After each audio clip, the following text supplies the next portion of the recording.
Hello there. Brahms is rarely seen without one, and it's all the Leaning Tower of Pisa ever does. I'm talking lists, and right here's my list of the best films of 2015.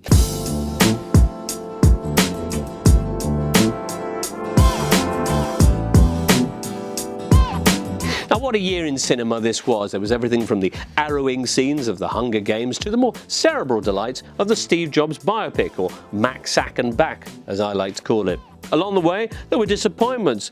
Spectre and a Man from U.N.C.L.E. that turned out to be a real anti-climax, but there were also unexpected treats too, like the bonkers but pretty brilliant Interstellar and the 3D film of the year, San Andreas, a movie that it was surprisingly hard to find a fault in. Here anyway is my top 5 for 2015. Firstly, The Force Awakens. Duh. Also in there, Carol, because I like spaceships, but I'm also sensitive, yeah? Whiplash, the story of one boy's quest to get jazz hands, and Bridge of Spies, in which Hanks and Spielberg demonstrate they do still make them like they used to.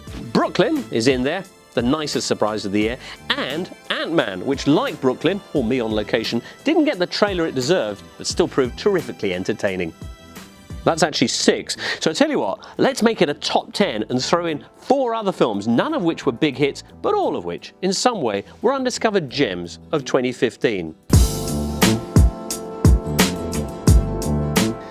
First up, Slow West, a beautiful and often brutal take on a Wild West that's very much red in tooth and claw. Sir, I'm Jay Cavendish, son of Lady Cavendish. We're all sons of bitches. Michael Fassbender stars as a laconic gunman in a film that's simple and often stunning to behold, a bit like if Terrence Malick did a western, except only about a third as long. Slow West indeed clocking in at an admirably concise 80 minutes. Second is Mississippi Grind, Anna Boden and Ryan Fleck's admirably old-fashioned flick about a pair of gamblers heading south, both metaphorically and literally, towards a big game in Memphis. Ryan Reynolds plays the charming drifter. Ben Mendelsohn is terrific as the sad-eyed loser who may or may not be about to have his day in this kind of homage to the great low-key American dramas of the 70s. I have it. I have the money. I literally have the money right here in my hand. I'm looking at it. Oh. Hey, JP? Thirdly, it's eviction drama 99 Homes, which I said back in October was well worth leaving the house for. Which is ironic because, you know, Andrew Garfield starring anyway in a kind of Dawn of the Dead credit crunch horror. And lastly, Wild Card, which is, yes, a Jason Statham film. Statham here taking a real bold career change of direction by playing a tough guy, hard-boiled, but with a heart of gold who... What's that? In every single one of his films? Well, anyway, who takes out basically half the population of Las Vegas armed with a spoon or something. I can take care of things, that's all you need to know.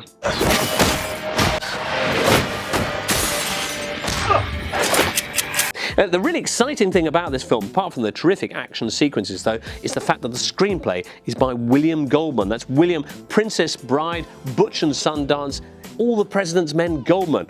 And with dialogue like, "What do you want? That wig on your head or my breasts in your hands in Atlantic City?" It doesn't disappoint.